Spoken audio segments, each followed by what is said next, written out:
நண்பர்களே, நீங்கள் பார்த்து கொண்டு இருப்பது உங்கள் கௌசிகா ரிவ்யூ. சரி வாங்க வீடியோக்குள்ள போய் என்ன நடக்க போகுது அப்படின்னு சொல்லிட்டு பார்த்தீங்கன்னா, நம்ம ரேணுகா இருக்காங்கல்ல, அவங்க என்ன பண்ணுறாங்க அப்படின்னு சொல்லிட்டு பார்த்தீங்கன்னா ஃபோன் பேசின்னு இருக்காங்க. யார்கிட்ட அப்படின்னு சொல்லிட்டு பார்த்தீங்கன்னா அவங்களோட கூட்டாளி கிட்ட தாங்க.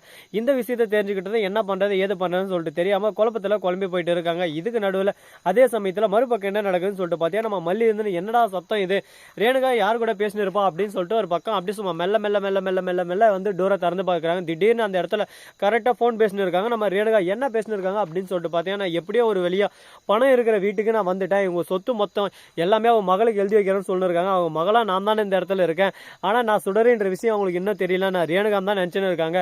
அம்மா தாயே தெய்வமே மாலையை கலத்துமா ஃபர்ஸ்ட், உன்ன மாதிரி ஒரு தங்கத்தை பெத்து விட்டுக்கிறாங்களே, அடடா நீ செத்ததும் எனக்கு லாபமா போச்சு, காசு பணம் எதுவுமே இல்லாம பிச்சைக்காரியா இருந்தேன், இப்போ உன்னால கோடீஸ்வரியாக போறேன் அப்படின்னு சொல்லிட்டு ரொம்பவே ஆணவத்தோடையும் திமிரோடையும் அகங்காரத்தோடையும் அந்த போட் கிட்டேயும் அந்த ஃபோன்லேயும் பேசின்னு இருக்காங்க. அந்த சமயத்தில் பார்த்து யாரான பின்னாடி இருந்து ஒட்டு கேட்க போகிறாங்க அப்படின்னு சொல்லிட்டு சொல்ல உடனே டக்குன்னு பக்குன்னு திக்குன்னு திரும்பி பார்த்தா பின்னாடி யாரும் இல்லை. ஏன் எதனால அப்படின்னு சொல்லிட்டு பார்த்தீங்கன்னா, நம்ம மல்லி இருக்காங்களே அழகாக டோர் பின்னாடி ஒளிஞ்சுன்னு இருக்காங்க. அவங்க எல்லாத்தையும் ஒரு பக்கம் கேட்டுட்டு இதுக்கப்புறம் நம்ம எதுவுமே வெளியே சொல்லவும் கூடாது, மெல்லவும் கூடாது, கில்லவும் கூடாதுன்ற மாதிரி மௌனத்தோடையே இருக்காங்க. ஏன் எதனால அப்படின்னு சொல்லிட்டு பார்த்தீங்கன்னா, இப்போதைக்கு நம்ம எதுவும் பேச வேணாம், இவளோட உண்மையான இடம், இவ யாரு என்ன எப்படிப்பட்டவை எல்லாத்தையும் தெரிஞ்சுக்கிட்டு அதுக்கப்புறம் சொல்லணும். ஏன்னா இப்பவே சொன்னால் உடனே கதிரேசன் என்ன பண்ணுவான், போலியான ஒருத்தையை கூட்டின்னு வந்து எங்களை ஏமாற்ற பார்க்குறியாடா, என் பொண்ணை கொண்டது நீதாண்டா அப்படின்னு சொல்லிட்டு ஸ்ட்ராங்கான ஒரு கேஸை போகிறதுக்கு வாய்ப்பு இருக்குது. அதனால் இப்போதைக்கு எந்த ஒரு விஷயத்தையும் நம்ம பேசவே கூடாது, மௌனமே சிறந்தது அப்படின்னு சொல்லிட்டு மௌனத்தோடு இருந்தால் கண்டிப்பாக நமக்கு எந்த ஒரு பிரச்சனையும் வராது.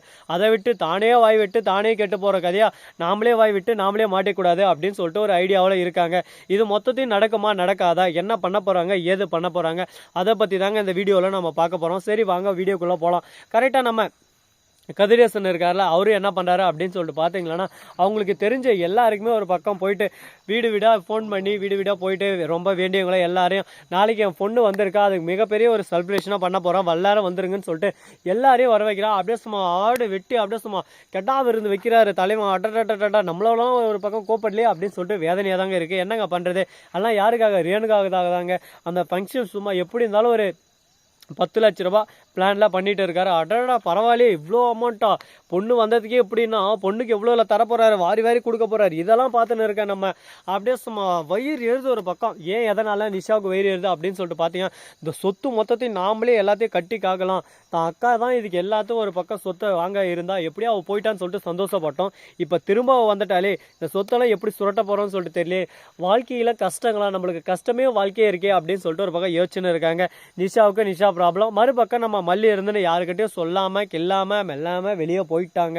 அப்படியே சும்மா மெல்ல மெல்ல மெல்ல திருட்டு போனோம் எப்படி போகும் அந்த மாதிரி வீட்டை விட்டு நைஸாக நழுவிட்டாங்க. இதுக்கப்புறம் இந்த வீட்டுக்கு நான் வரமாட்டேன், என்னால் யாருக்கும் எந்த பிரச்சனையும் வேணும் அப்படின்ற கணக்கில் தான் போயிட்டாங்க. என்னங்க இதெல்லாம் இதான ஒரு லாஜிக்காக இருக்கா பாருங்க.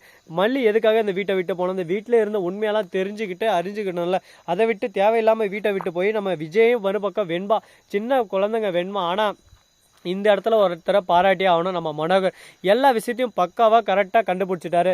இவ வேற ஆளு, இவர் ரேணுகா இல்லை அப்படின்ற எல்லா உண்மையும் தெரிஞ்சுக்கிட்டாரு. தெரிஞ்சதோட மட்டும் இல்லாமல் இந்த விஷயத்தை வெளியே சொல்லவும் ஒரு பக்கம் ட்ரை பண்ணாரு. ஆனால் எந்த ஒரு விஷயத்தையும் வெளியே சொல்ல விடாமல் ட்ரை பண்ண விடாமல் ஒரு பக்கம் கஷ்டத்து மேலே கஷ்டத்தை கொடுத்துனே இருந்தாங்க. ரேணுகா கத்தியில் குத்துறது என்ன, மறுபக்கம் அவங்க கையை கடிச்சது என்ன, இந்த மாதிரி நிறைய பிரச்சனையெல்லாம் பண்ணிட்டு இருந்தாங்க. ஆனால் எப்படியோ ஒரு வழியாக நம்ம மல்லி கண்டுபிடிச்சிட்டாங்க. இது ஒரு நல்ல விஷயம் தான். இதவே பயன்படுத்தி இன்னும் மேலும் மேலும் எதனா பிரச்சனையெல்லாம் உண்டுவாக்குவாங்களா அப்படின்னு சொல்லிட்டு பார்த்தீங்கன்னா கண்டிப்பாக மேலும் பிரச்சனை வரும், வராமலாம் இருக்காதுங்க. இது முழுக்க முழுக்க யாரால வரும் அப்படின்னு சொல்லிட்டு பார்த்தீங்கன்னா அந்த சுடரியால தாங்க. சுடரி என்ன பண்ண போறாங்க அப்படின்னு சொல்லிட்டு பார்த்தீங்கன்னா, ஃபர்ஸ்ட் இந்த சொத்தெல்லாம் தான் பேருக்கு வாங்கணும்னு சொல்லிட்டு ஒரு முடிவு எடுக்கிறாங்க. அதுக்கு எப்படி எந்த விதத்தில் தான் பொண்ணு எப்படி இருந்தாங்க அவளை மாதிரி நம்ம நடிக்கணும்னா கரெக்டாக நம்ம எல்லாத்தையும் கரெக்டாக ஆர்டராக நடிச்சாகணும். எந்த ஒரு விஷயத்திலும் நம்ம மிஸ்டேக் பண்ணால் இப்போதைக்கு மனநிலை பாதிக்கப்பட்ட மாதிரி இருக்கிறதுனால நம்மளை எல்லாரும் நம்பிட்டு இருக்காங்க. ஆனால் நம்மளுக்கு சுயநினைவு தெரிஞ்சிச்சுன்னு சொல்லிட்டு தெரிஞ்சு அவ்வளோதான், நம்மளை ஒட்டு மொத்தமாக ஒழிச்சு கட்டுருவாங்க. ஏன்னா உண்மையான ரேணுகா எப்படி இருப்பா, என்ன பேசுவா, என்னென்ன செய்வா செய்கை எல்லாமே அவங்களுக்கு தெரியும். நாம் உண்மையான ரேணுகாவாக மாறலாம்னு சொல்லிட்டு ட்ரை பண்ணால் அதில் மாட்டிப்போம். அதனால் இப்படியே மனநிலம் பாதிக்கப்பட்ட மாதிரியே இருந்துக்கிட்டு சொத்தை எல்லாத்தையும் நம்ம பேருக்கு மாற்றணும். அதுக்கு என்னென்ன பண்ணணும், ஏது இது பண்ணணும் அப்படின்னு சொல்லிட்டு ஒவ்வொரு விஷயத்தையும் நம்ம யோசிச்சு தாங்க செஞ்சாகணும். அதே போல் மறுபக்கம் என்ன நடக்குதுன்னு சொல்லிட்டு பார்த்தீங்கன்னா, கரெக்டாக நம்ம கதிரேசன் இருக்கார்ல, அவர் வந்து ரேணுகா கிட்ட பேசினிருக்காங்க. என்னன்னு சொல்லிட்டு பார்த்தீங்கன்னா, இந்த மாறுமா ரேணுகா, நான் கூடிய சீக்கிரம் நான் செத்துருவேன்னு சொல்லிட்டு நினைக்கிறேன். ஏன்னா எனக்கு நிறைய உடம்புல எல்லாம் பிரச்சனை இருக்குது. டாக்டர் கொஞ்ச காலம் தான் இருப்பேன்னு சொல்லிட்டாரு. எனக்கு பயமாக இருக்குது. இந்த சொத்தை சரி பாதியாக நான் பிரித்து வைக்கணும்னு சொல்லிட்டு எனக்கு ஆசை தான். இது எல்லாமே நிஷா பேர்லேயே கொடுத்துடலான்னு இருந்தேன். இப்போ நீ வந்துட்ட, உனக்கு சொத்தை மறுபக்கம் நிஷாவுக்கு, உங்கள் 2 பேருக்கும் சொத்தெல்லாம் எழுதி கொடுத்துட்டு நான் என் வாழ்க்கையை பார்த்துக்கிட்டு என் வாழ்க்கை கடைசி நிமிடங்களை சந்தோஷமாக முடிச்சுக்கணும்னு சொல்லிட்டு நினைக்கிறேன் அப்படின்னு சொல்லிட்டு சொல்கிறாங்க. அடடா, எங்கள் அப்பா என்ன ஒரு பிளான் பண்ணியிருக்காரு. எப்படியாவது என் சொத்தை எனக்கு எழுதி கொடுத்துட்டா போதும்ப்பா, அந்த சொத்தை எடுத்துக்கிட்டு எடுத்தான் பாரு ஓட்டன்ற மாதிரி எங்கே போகிறேன் என்ன பண்ணுறேன் எதுவுமே சொல்லிட்டு தெரியாமல் குழப்பத்தில் குழம்பின இல்லாமல் என் பாட்டுக்கு என் வாழ்க்கை பயணத்தில் நான் போயிடுவேன் அப்படின்னு சொல்லிட்டு ஒரு ஐடியாவில் இருக்காங்க. ஆனால் இதெல்லாம் நடக்குமா, இதுக்கெல்லாம் வாய்ப்பு இருக்கா அப்படின்னு சொல்லிட்டு பார்த்தீங்கன்னா கண்டிப்பாக வாய்ப்பு இல்லைங்க. எந்த ஒரு விஷயத்தையும் பிளான் பண்ணி செஞ்சால் தான் அதில் கண்டிப்பாக சக்ஸஸ் அடைய முடியும். இவங்களும் பிளான் பண்ணாமல் ஏனோ தானோன்னு சொல்லிட்டு அவங்க வாழ்க்கை பயணத்தை தொடங்கின்னு இருக்காங்க. இந்த விஷயத்தில் அவங்க ஜெயிக்குவாங்களா ஜெயிக்க மாட்டாங்களா அப்படின்ற நிறைய கேள்விகள் ஒரு பக்கம் ஓடின்னு இருக்கு. இந்த மாதிரியெல்லாம் ஒரு பக்கம் கேள்விகள் போயின்னு இருந்தாலும் அதே சமயத்தில் மறுபக்கம் என்ன நடக்குதுன்னு சொல்லிட்டு பார்த்தீங்கன்னா, நம்ம மல்லி இருக்காங்களே, திரும்ப அந்த வீட்டுக்குள்ளே மாஸ் என்ட்ரி கொடுக்குறாங்க. ஏன்னா அந்த வீட்டில் இருக்கிற விஷயங்கள் எல்லாமே அவங்களுக்கு தெரிய வந்துருச்சு. இதுக்கப்புறம் இதே போல் விட்டால் நிறைய பிரச்சனை எல்லாம் வந்துடும், இந்த சொத்தெல்லாம் திருடிட்டு போயிடுவா. அதனால் கதிரேசன்கிட்ட உண்மையெல்லாம் சொல்லலாம்னு சொல்லிட்டு வராங்க.